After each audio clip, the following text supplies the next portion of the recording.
कि Indian air force electronic warfare में जो बहुत इंपॉर्टेंट चीज होती है लड़ाई में, उसमें कमजोर है। तब भी थी 2019 में, और सिंदूर में भी कमजोर पाई गई।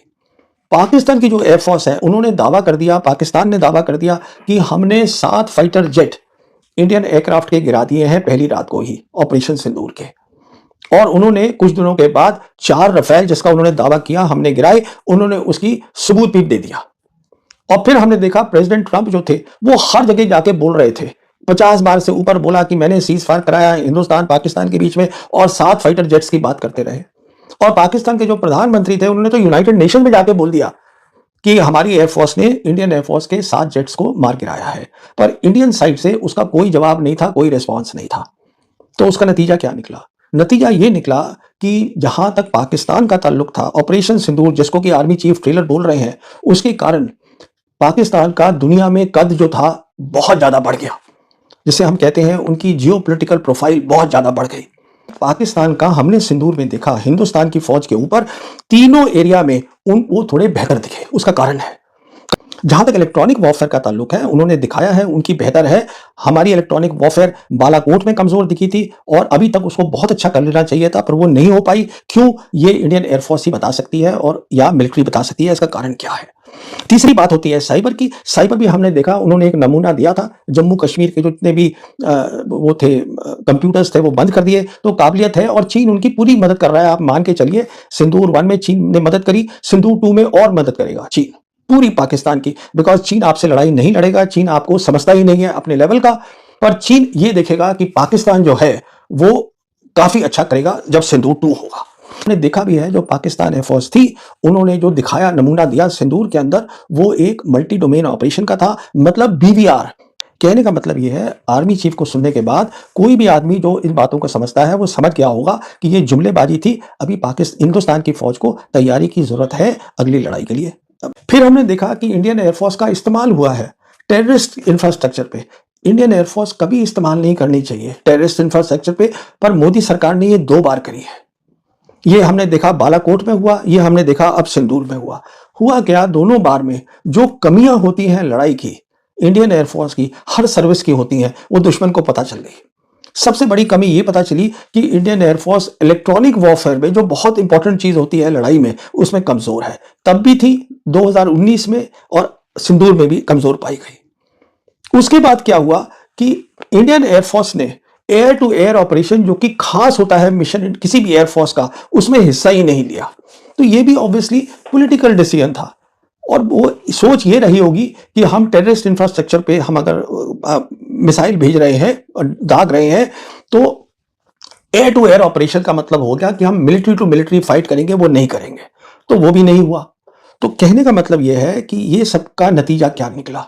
नतीजा ये निकला, इंडियन एयरफोर्स ने तो एयर टू एयर ऑपरेशन में शायद हिस्सा लिया ही नहीं, और पाकिस्तान की जो एयरफोर्स है, उन्होंने दावा कर दिया, पाकिस्तान ने दावा कर दिया कि हमने 7 फाइटर जेट इंडियन एयरक्राफ्ट के गिरा दिए हैं पहली रात को ही, ऑपरेशन सिंदूर के। और उन्होंने कुछ दिनों के बाद 4 रफेल, जिसका उन्होंने दावा किया हमने गिराए, उन्होंने उसकी सबूत भी दे दिया। और फिर हमने देखा प्रेसिडेंट ट्रंप जो थे, वो हर जगह जाके बोल रहे थे, 50 बार से ऊपर बोला कि मैंने सीज फायर कराया है हिंदुस्तान पाकिस्तान के बीच में, और 7 फाइटर जेट्स की बात करते रहे। और पाकिस्तान के जो प्रधानमंत्री थे, उन्होंने तो यूनाइटेड नेशन में जाके बोल दिया कि हमारी एयरफोर्स ने इंडियन एयरफोर्स के 7 जेट्स को मार गिराया है। पर इंडियन साइड से उसका कोई जवाब नहीं था, कोई रिस्पॉन्स नहीं था। तो उसका नतीजा क्या निकला? नतीजा ये निकला कि जहां तक पाकिस्तान का ताल्लुक था, ऑपरेशन सिंदूर, जिसको कि आर्मी चीफ ट्रेलर बोल रहे हैं, उसके कारण पाकिस्तान का दुनिया में कद जो था बहुत ज्यादा बढ़ गया, जिसे हम कहते हैं उनकी जियोपॉलिटिकल प्रोफाइल बहुत ज्यादा बढ़ गई। और प्रेसिडेंट ट्रंप ने आर्मी चीफ के उनको पहले बुलाया, उसके साथ लंच किया व्हाइट हाउस में, और पाकिस्तान को एक स्ट्रेटेजिक रोल दे दिया। मतलब स्ट्रेटेजिक रोल होता है अहम रोल, मिडिल ईस्ट के अंदर उसको रोल दे दिया गया। उसके बाद हमने क्या देखा कि अजरबैजान जो है, अजरबैजान, क्योंकि जो नतीजा देखा गया लड़ाई का, जो एयरफोर्स, पाकिस्तान एयरफोर्स ने दिखाया करके, उसके बेसिस के ऊपर अब अजरबैजान जो है वो 40 JF-17 एयरक्राफ्ट फाइटर्स ब्लॉक 3, जो कि पाकिस्तान बना रहा है चीन की मदद से पाकिस्तान के अंदर, वो उससे अब खरीदेंगे, ये तय हुआ है। अगर वो खरीद रहे हैं, जो खरीद रहे हैं, इसका मतलब ये हुआ कि पाकिस्तान एयरफोर्स के जो लोग हैं वो उनको ट्रेनिंग में भी मदद करेंगे। तो पाकिस्तान एयरफोर्स जो है उनके वैसे भी अजरबैजान से रिश्ते बहुत अच्छे हैं। साथ साथ देखिए क्या हो रहा है, एक नई चीज हो रही है जो ट्रंप एडमिनिस्ट्रेशन कर रही है, सरकार कर रही है, वो ये है एक मिडिल कॉरिडोर बनाया जा रहा है। वो मिडिल कॉरिडोर जो है वो कजाकिस्तान से शुरू होगा, फिर कैस्पियन सी जो है उसको क्रॉस करते हुए अजरबैजान आएगा, अजरबैजान से टर्की जाएगा और टर्की से यूरोप जाएगा। ये एक मिडिल कॉरिडोर बनाया जा रहा है जिससे कि ट्रेड और मिनरल्स जो है वो यहां से जाएंगे। और ये मेरी जो सोच है वो ये है, ये एक खास काम जो है वो दिया गया है जो अभी नए आ रहे हैं अमेरिका के राजदूत हिंदुस्तान में, सर्गियो गौर उनको, क्योंकि सर्गियो गौर को जिम्मेदारी है, एक तो वो एम्बेसडर होंगे हिंदुस्तान में अमेरिका के, साथ साथ वो स्पेशल राजदूत होंगे साउथ एशिया के लिए और सेंट्रल एशिया के लिए अमेरिका के।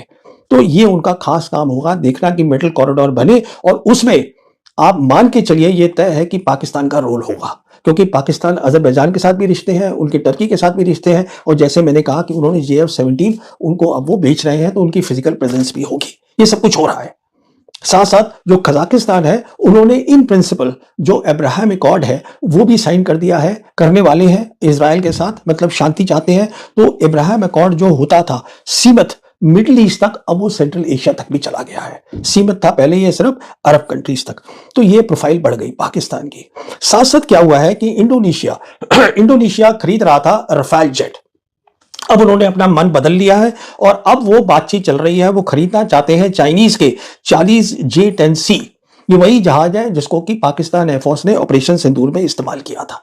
तो कहने का मतलब ये है, जो हमारे आर्मी चीफ जिसको बोल रहे हैं ट्रेलर था, देखिए उससे क्या क्या हुआ है। चलिए आगे चलते हैं। उनका दूसरा पॉइंट है, जो वो उनसे पूछा गया कि आपने क्या सबक सीखा है, जो सबने सुना होगा।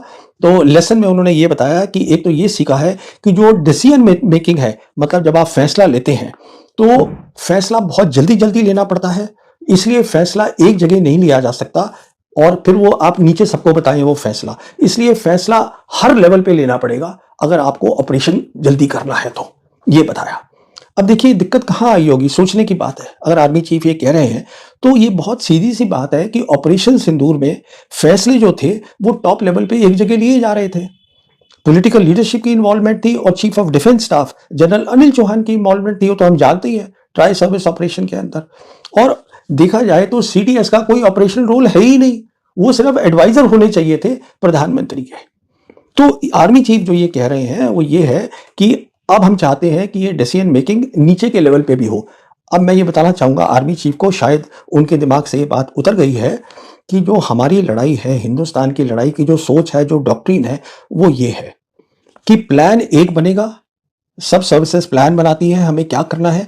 उसके बाद क्या होता है, जैसे अगर लैंड की लड़ाई है तो आर्मी और एयरफोर्स उनकी अलग अलग काबिलियत है, तो वो अपनी अलग काम करते हैं और कोऑर्डिनेट करते हैं उसमें ऐसा। और डिसीजन मेकिंग जब वो कोऑर्डिनेट करते हैं वो अपनी सर्विस में तय करते हैं कैसे करना है, और ये इसके लिए SOPs जिसे हम कहते हैं स्टैंडर्ड ऑपरेटिंग प्रोसीजर सब बने हुए हैं, सब जानते हैं।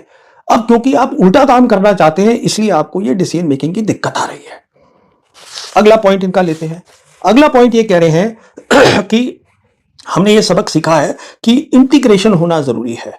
इंटीग्रेशन आर्मी का, एयरफोर्स का, CAPF का। CAPF होता है सेंट्रल आर्म पुलिस फोर्स, इसमें क्या है वो CRPF आती है, BSF आती है, ये जितने भी ये पुलिस फोर्सेस हैं होम मिनिस्ट्री के अंडर, ये सब उसमें आती हैं। स्पेस वो कहते हैं, साइबर, ये सब होना चाहिए, इन सबको इकट्ठा रखना है, क्योंकि अब वो कह रहे हैं कि इन सबको इंटीग्रेट करके लड़ाई करनी है और इसको वो बोलते हैं मल्टी डोमेन ऑपरेशंस। अब मैं दो बातें यहां बताना चाहूंगा आर्मी चीफ को। पहली बात, ये CAPF जो है इसका कोई रोल नहीं है मल्टी डोमेन ऑपरेशन में, बिल्कुल, क्योंकि CAPF जो है वो सिक्योरिटी उनका काम है, डिफेंस नहीं है, वो होम मिनिस्ट्री के अंडर में आती है। जहां तक डिफेंस का ताल्लुक है, मल्टी डोमेन ऑपरेशन डिफेंस का ऑपरेशन है। यहां पर जब आप बात कर रहे हैं इंटीग्रेशन की, तो इंटीग्रेशन एक लंबा तरीका है, एक लंबा प्रोसीजर है। मिसाल के तौर पे आपको क्या करना पड़ेगा, सबसे पहले आर्मी, एयरफोर्स, नेवी, इन तीनों को नेटवर्क करना पड़ेगा, इनके कम्युनिकेशन लाने पड़ेंगे जो सॉलिड कम्युनिकेशंस हो, वो आपको पहली चीज चाहिए। दूसरी आपको चाहिए कि जो डोमेन्स हैं जैसे कि साइबर, इलेक्ट्रॉनिक वॉरफेयर, स्पेस, इसमें आप काबिलियत बढ़ाइए। काबिलियत दो तरीके से बढ़ेगी, पहले जब आप काबिलियत बढ़ाएंगे उसको हम बोलते हैं फोर्स मल्टीप्लायर। उसका मतलब ये होता है कि जैसे 3 आर्मी एयरफोर्स नेवी है वो उनकी अलग अलग मदद कर रही है, उनके इजाफा कर रही है, इंक्रीज कर रही है उनकी ऑपरेशन की क्षमता को। दूसरा लेवल होता है कि जब ज्यादा ये काबिलियत आ जाती है तो ये आप अपने अलग ही एक डोमेन बन जाती हैं लड़ाई करने की। तब ये हालत होती है कि आपके पास 4 तो हो जाती हैं फिजिकल डोमेन जो कि लैंड एयर सी नेवी और स्पेस हो गई, और 2 हो जाती हैं वर्चुअल जो है कि साइबर और इलेक्ट्रोमैग्नेटिक स्पेक्ट्रम, जिसमें हम इलेक्ट्रॉनिक वॉरफेयर करते हैं। आप उनको फिर नेटवर्क करिए इन 6 को, उसको मल्टी डोमेन ऑपरेशन बोलते हैं। तो जो आज आर्मी चीफ बोल रहे हैं इंटीग्रेशन की, ये मल्टी डोमेन ऑपरेशन लंबा काम है, इसके लिए आपको शांति चाहिए। और इसके बाद आप बात करिएगा थिएटराइजेशन की कि क्या थिएटराइजेशन की जरूरत है, उसकी क्या शेप होगी। तो ये प्रोसीजर है। अब नेक्स्ट देखिए आर्मी चीफ क्या बोल रहे हैं। वो ये कह रहे हैं कि ये जो थी ट्रेलर ये तो 88 घंटे चला। अब हम जानते नहीं है कि जब अगला ऑपरेशन सिंदूर 2 हो तो वो 4 दिन चलेगा, कितने दिन चलेगा, 4 महीने चलेगा कि 4 साल चलेगा। वो कह रहे हैं हम जानते नहीं है। इसमें बिल्कुल साफ बात है कितने दिन चलेगा, इसमें क्या जानना है आपको। और ये सिंदूर से साफ तो सामने आ चुका है। जो लड़ाई सिंदूर 2 होगी वो एक फुल स्केल वॉर होगी जिसकी तैयारी पाकिस्तान कर रहा है, और इसमें मैं वीडियो ऑलरेडी कर चुका हूं। वो 7 या दिन में खत्म हो जाएगी। वो डिसाइसिव वॉर होगी, उसमें फैसला होगा, और वो एक बहुत इंटेंस वॉर होगी। इसका मतलब है उसमें जो असला है वो बहुत तेजी से इस्तेमाल होगा। मैं ये सब क्यों कह रहा हूं? वो इसलिए कह रहा हूं कि पाकिस्तान का हमने सिंदूर में देखा हिंदुस्तान की फौज के ऊपर तीनों एरिया में वो थोड़े बेहतर दिखे। उसका कारण उसका यह है, जहां तक स्पेस का ताल्लुक है, स्पेस का बहुत इंपॉर्टेंट रोल होता है। स्पेस का देखिए, एक तो होता है सर्विलेंस, उससे ज्यादा क्या होता है जब आप मिसाइल फायरिंग करते हैं तो स्पेस मदद करती है एक्यूरेसी ऑफ द मिसाइल में। इस समय 2 सिस्टम है जो इसमें कामयाब होंगे। एक तो है जीपीएस अमेरिका का और दूसरा है बेदू चाइना का। बेदू जो है वो ज्यादा एडवांस्ड है जीपीएस से, ये सभी जानते हैं। और बेदू जो है वो डायरेक्ट मदद कर रहा है पाकिस्तान मिलिट्री की, उनके वहां ग्राउंड स्टेशन लगे हुए हैं। जब मैं कहता हूं कि ये ज्यादा एडवांस है मिसाइल के ताल्लुक में के उसमें उसका मतलब ये होता है उसमें एक एटॉमिक क्लॉक होती है। उसकी एटॉमिक क्लॉक जो है वो एग्जैक्ट टाइमिंग देती है, क्या कहां कब आपको कैसे मिसाइल, उसकी डिटेल्स है उनकी ज्यादा बेहतर है। ये सब जानते हैं बेदू की जीपीएस से। अच्छा, हमारी डिपेंडेंसी जो है वो जीपीएस के ऊपर है मिसाइल फायर करने की। अब मान लीजिए जैसे ट्रंप साहब, प्रेसिडेंट ट्रंप नाराज थे इंडिया से, अगर मान लीजिए वो बंद कर देते जीपीएस तो हम क्या करते। कहने का मतलब ये है हमारा अभी जो सिस्टम है, हमारा अपना जो है सिस्टम, वो अभी इतना ज्यादा कामयाब नहीं है और सब जानते हैं इस बात को। मैं इस पर ज्यादा और टिप्पणी नहीं करना चाहता हूं। जहां तक इलेक्ट्रॉनिक वॉरफेयर का ताल्लुक है, उन्होंने दिखाया है उनकी बेहतर है। हमारी इलेक्ट्रॉनिक वॉरफेयर बालाकोट में कमजोर दिखी थी और अभी तक उसको बहुत अच्छा कर लेना चाहिए था, पर वो नहीं हो पाई। क्यों? ये इंडियन एयरफोर्स ही बता सकती है, और या मिलिट्री बता सकती है इसका कारण क्या है। तीसरी बात होती है साइबर की। साइबर भी हमने देखा, उन्होंने एक नमूना दिया था, जम्मू कश्मीर के जो जितने भी वो थे कंप्यूटर्स थे वो बंद कर दिए। तो काबिलियत है और चीन उनकी पूरी मदद कर रहा है। आप मान के चलिए सिंदूर 1 में चीन ने मदद करी, सिंदूर 2 में और मदद करेगा चीन पूरी पाकिस्तान की। बिकॉज चीन आपसे लड़ाई नहीं लड़ेगा, चीन आपको समझता ही नहीं है अपने लेवल का। पर चीन ये देखेगा कि पाकिस्तान जो है वो काफी अच्छा करेगा जब सिंदूर 2 होगा। इसी कारण से, क्योंकि ये इन डोमेन्स में, मैंने इनको वर्चुअल डोमेन्स बोला है, ये जो होती हैं इलेक्ट्रॉनिक वॉरफेयर, साइबर, स्पेस, इसमें अगर आप अव्वल नहीं है आप लड़ाई नहीं जीत सकते। क्योंकि उनके पास ये काबिलियत है, पाकिस्तान के पास, चीन ने उनकी मदद कर रही है, करा है और करती रहेगी। तो अब वो जो लड़ाई लड़ेंगे अगली जो होगी फुल स्केल, वो होगी जिसको मैं बोलता हूं एक अलग अंदाज में, जिसको ऑपरेशनल लेवल ऑफ वॉर बोलते हैं। जो एक डिसाइसिव लेवल ऑफ वॉर होता है वहां पर होगी। और हमने देखा भी है जो पाकिस्तान एयरफोर्स थी, उन्होंने जो दिखाया, नमूना दिया सिंदूर के अंदर, वो एक मल्टी डोमेन ऑपरेशन का था। मतलब बीवीआर, आप बियॉन्ड विजुअल रेंज, मतलब आप 143 किलोमीटर से आप फायर कर रहे हैं मिसाइल को। आप डॉग फाइट नहीं कर रहे हैं कि आप मतलब एक हवाई जहाज की दूसरे से लड़ाई हो रही है और दोनों पायलट एक दूसरे को देख सकते हैं, नहीं, ये एक अलग लड़ाई है। उसी तरीके से उन्होंने सिंदूर के बाद जो है उन्होंने अब एक नई रॉकेट फोर्स खड़ी कर ली है पाकिस्तान आर्मी के अंडर, और इस पर मैं काफी वीडियो कर चुका हूं। कहने का मतलब यह है कि अब वो काबिलियत देख रहे हैं, इसमें हाइपरसोनिक मिसाइल आएंगी पाकिस्तान एयरफोर्स के अंदर, मान के चलिए 5th जनरेशन J-35 आएंगे। तो ये सब काबिलियत वो ले रहे हैं, अपनी जो उनकी खामियां हैं वो भी उसको भर रहे हैं कहने का मतलब ये है कि एक तरफ तो वर्चुअल डोमेन्स में जो इलेक्ट्रॉनिक वॉरफेयर है, साइबर है, स्पेस है, इसमें उनकी मदद बहुत है और काफ़ी चाइना और उनकी अपनी क्षमता बहुत है। और दूसरी तरफ अब वो ये मिसाइल्स में भी जा रहे हैं काइनेटिक फायर के अंदर, जो बहुत तेज़ से और हाइपरसोनिक स्पीड से होंगे। कहने का मतलब मैं ये है कि हमको समझना चाहिए ये लंबी लड़ाई नहीं है, बट काबिलियत चाहिए है। अगर छोटी लड़ाई भी होगी, ये जैसे मैं कह रहा था 7 से 10 दिन से ज़्यादा की नहीं हो सकती, तो उसके अंदर भी एक इंडस्ट्रियल कॉम्प्लेक्स चाहिए, जिससे कि आपको लड़ाई लड़ने के लिए ये घबराहट ना हो कि मेरे पास एम्यूनिशन सिर्फ इतना है, इतना सामान है। आपके पास ये होना चाहिए कि बहुत तेज़ी से आप लड़ाई लड़ें। उसके लिए आपके पास इंडिजिनस कैपेबिलिटी चाहिए। कहने का मतलब ये है, आर्मी चीफ को सुनने के बाद कोई भी आदमी जो इन बातों को समझता है, वो समझ गया होगा कि ये जुमलेबाजी थी। अभी हिंदुस्तान की फ़ौज को तैयारी की ज़रूरत है अगली लड़ाई के लिए। दोस्तों, आज की वीडियो में आपने देखा कि पाकिस्तान ने अपनी मिलिट्री डोमेन ताकत से दुनिया को हैरान कर दिया।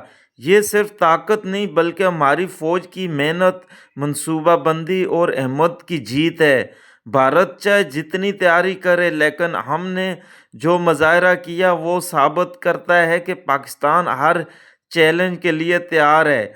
ये वक्त है कि हम सब अपने मुल्क पर फ़ख्र करें और हर पाकिस्तानी को ये समझना चाहिए कि हमारी फ़ौज ने हमें महफूज रखा है। आपने देखा इस वीडियो के अंदर हर लम्हा एक हकीकत छुपी हुई है जो आपने पहले कभी नहीं देखी। अगर आपको ये वीडियो पसंद आई हो तो लाइक करें, वीडियो को ज़्यादा से ज़्यादा दोस्तों के साथ शेयर करें और सब्सक्राइब ज़रूर करें चैनल को, ताकि हम आपके लिए मज़ीद ऐसी वीडियो लेकर आ सकें। याद रखें, पाकिस्तान की ताकत सबसे बड़ी है और हम हमेशा मजबूत रहेंगे। ये सब कुछ मुमकिन हुआ है हमारी फ़ौज की मेहनत और हिम्मत की वजह से। और दोस्तों, ये सब देखने के बाद आप भी कहेंगे कि वाकई पाकिस्तान अजीम है। और कमेंट सेक्शन में ज़रूर आपने लिखना है पाकिस्तान जिंदाबाद। आज के लिए इतना ही दोस्तों, मिलते हैं किसी और वीडियो में। तब तक के लिए अपना बहुत ख्याल रखिएगा। अल्लाह हाफिज़।